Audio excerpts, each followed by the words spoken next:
Am I the idiot for refusing to leave my friend's baby shower just because my ex didn't want her boyfriend to see me? She's not technically an ex since we were never in an actual relationship. I, male 26, was back home for a few months almost 2 years ago. We hooked up for I'd say 4 months until I flew back out of state for work again.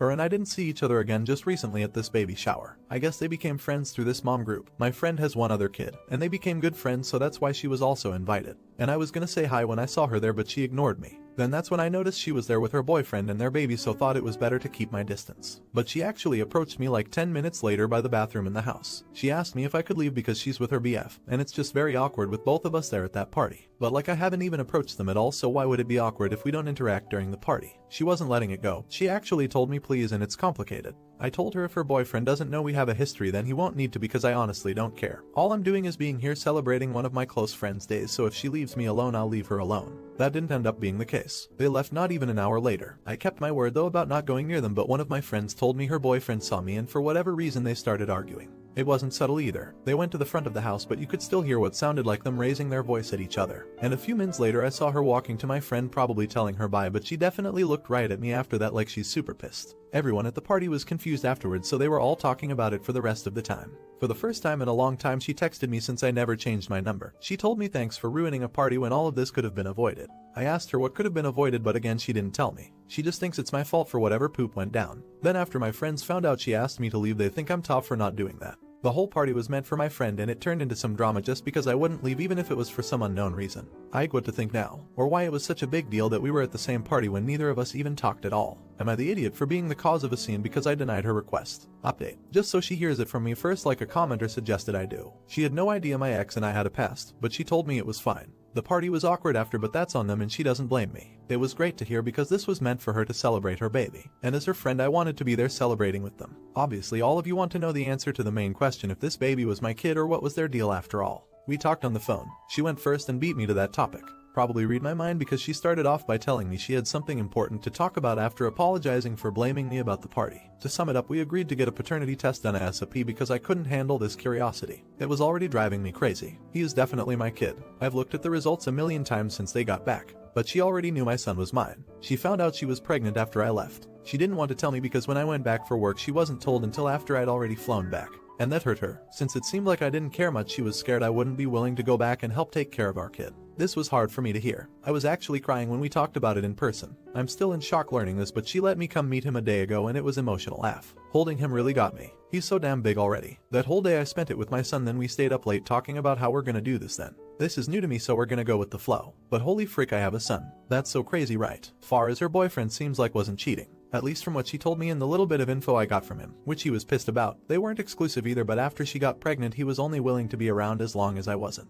And obviously seeing me pissed him off because he thought I was still living out of state. It's a mess right now, but he doesn't want to be around if I am. But my son is my kid. She told me not to worry about their relationship because the only thing she wanted was to make sure my son had a dad in his life. Even if I've got no idea what I'm doing, being his dad is what I want to be for him. We already missed each other all this time. I'm excited to see him again tomorrow. Not the idiot. Awesome to hear, Opus. But I would consider getting legal advice and some kind of custody agreement. She didn't tell you and she knew the baby was yours and the BF doesn't want you around. To ensure you're always in your kid's life, I'd want a legal custody agreement. Not the idiot. Damn, wait. So she was actually using the BF all along, so the son had a father figure, and now that you're here she's cool with him leaving. She also didn't tell you about your child because she was upset with you for leaving. I mean, it's great you're spending time with your kid, but get your ass to family court and get some type of child custody situated. This woman seems to use men based on how she needs or feels about them. Now, for the next story. Am I the idiot for ruining my future Sill's wedding to be? So I, 30, male, have been with my BF, 34, male, for 2 years. My mother is very homophobic and basically cut me out when she found out I was bi back when I first finished college. All my life she would try to control me. She would try to control what I wear, who I hang out with, only to fit her definition of the perfect son. For example, I like to knit and she would throw away all my knitting accessories because it wasn't a hobby for boys. I always told her it's her own goddamn fault for sending me to an all-boys school and that I had eyes. My siblings have always been supportive of my lifestyle and we're very close. My older brother is getting married to his GF of 5 years and they will get married in July 2022. His fiancée is awesome, but her family is also very homophobic. Her mother and mine get along very well and do many activities together. I have gone LC with my mother over the years. I love my brother's fiancée, but she has a tendency of trying to please everyone around her, which means that when I got my invitation for the wedding, lo and behold, I was the only one with no +1. At first I thought it was a mistake, so I contacted his fiancée, since I knew she was the one taking care of the guest list and the RSVP, and she told me that they had to cut down the number of invitations because of COVID. But I checked with my siblings and all of them got a +1. This really upset me and my BF, since he is very close to my brother. They went to uni together. I contacted my brother, who of course had no idea that I didn't have a +1, and told me he'd take care of it.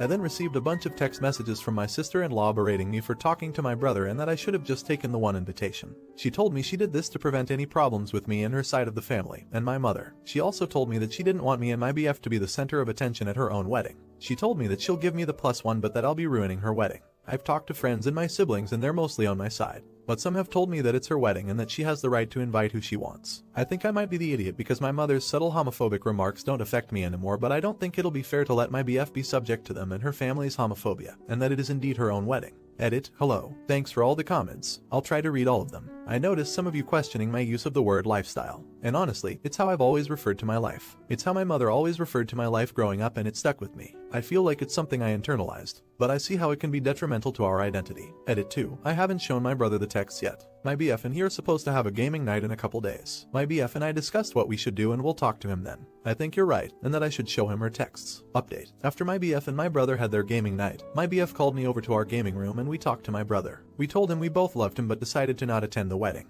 My brother was obviously upset, until I followed the advice of many of you guys and showed my brother's my future sister-in-law's texts. To say he was livid was an understatement. He actually called up my sister-in-law in front of us and demanded that she apologize to both me and my BF. She did, but defended what she did and explained her reasons to my brother, the same reasons she gave me when I first confronted her. He tried to argue with her but she told him that she'd talk to him once he came back home and hung up. It took some time, but my BF was able to calm him down and we talked about everything. He told us he completely understands if we decided not to attend, and that he would never hold it against us, even though he would love for us to attend. He told us he would never want us to degrade ourselves just for his fiance's happiness. He ended up spending the night at our house because I didn't want him driving when this upset. In the end we couldn't sleep and we talked almost all night. He told me that he sees my sister-in-law in a new light now, since he feels like her family will have too much power over their relationship. Our mother knows that she doesn't have that kind of power over us, but he's scared that his mother-in-law would try to control his future wife. In the end he told me that maybe he didn't want to attend his own wedding. I told him to get some rest and to really think about it before doing anything reckless. He slept until 1 p.m. and then went back home. We got a text a few days later telling us the wedding was officially on a hiatus and that my brother and his fiancée are on a break. We told him that he could move in with us for now if he needed space from his fiancée, and he agreed. In the end, both my BF and my brother told me I did the right thing by showing him the texts, because he deserved to know who he was about to marry, not the idiot. I love your brother. He did absolutely the right thing. Too often on this sub we see people being asked to hide who they are for the sake of keeping peace. It restores my faith in humanity to see an update like this. Not the idiot. You have handled this perfectly well, and your brother is better off knowing and making a decision based on that. This has probably made the rest of his life a lot better, and marrying his GF and her parents' influence would have made his life much harder. Now, for the next story. Am I the idiot for respecting my late wife's wishes about keeping her family out? My wife unfortunately passed away last year when our daughter was only 3 months old. It was very difficult to get through, but my little girl and I are keeping it together. My daughter is 16 months now and there's been pressure from my wife's sister to let her side of the family see my daughter. The issue is my wife had absolutely no contact with her family since she was 18, so 16 years of not seeing them. Her home life was something she never wanted to talk about. It always made her upset, so I never pushed her to tell me. All I know is they were manipulative and abusive in some form. She left as soon as she was 18, changed her last name and never spoke to them again. 4 years ago she got into contact with her older sister and she's the only person my wife allowed into our lives. By that I mean we met through video chat but never actually in person. We still maintain contact after my wife passed and we met a couple times before and during my wife's funeral. My sister-in-law called me a few weeks ago. She mentioned her parents would really like to meet their granddaughter and want to start over. They didn't attend my wife's funeral because they knew she wouldn't want them to be there. One thing my wife always made clear is that she did not want them near our daughter, ever. Telling my sister-in-law this ... well, she got very upset. She said it's been years and yes, her parents were awful people. Again, won't say exactly what they did. But losing their daughter has made them reflect on things. And they want to meet my daughter since my wife never gave them that chance. She's still trying to convince me and so far I've said no. Each time I just feel more and more bad for denying them, but it's what my wife wanted. Her parents found my Facebook. Pretty sure sister-in-law might have told them. And I've gotten dozens of messages begging me to let my daughter know her mom's side of the family. And I shouldn't keep her from knowing her grandparents for past mistakes. None of them will leave me alone, and sister-in-law has said a few times that I may be grieving losing a wife, but to have some empathy for them losing a child. Because right now I'm being too heartless for denying them the chance to meet the only piece of my wife they have. I don't know the whole reason why my wife never wanted to see them again. Even if I did though, I'd still like to honor her wish. The way they are being, however, makes it hard not to wonder if I am. Update. Yes, in the end I did decide it was best to cut off all contact, not only with my wife's parents but her sister too. I tried to get through to her many times about why I'd like to respect my wife's call on this since she knew her family best, and what they did. Despite all the reassurance that her parents have changed, she still refused to actually say what went down, so that was not at all convincing for me. Once I blocked them all, I was getting calls from different numbers the following days. I sent one final message to her sister stating they're never allowed near me or my daughter, and if they ever tried to come harass us I will get authorities involved. Since then it was radio silence for the last couple weeks, but I decided to play it safe a few days ago and changed my phone number. I've also deleted my Facebook since I don't use it that often, but have put my other social media accounts in private. Got many great suggestions from many of you about how to make sure they have absolutely no access to my daughter, so I really appreciate that.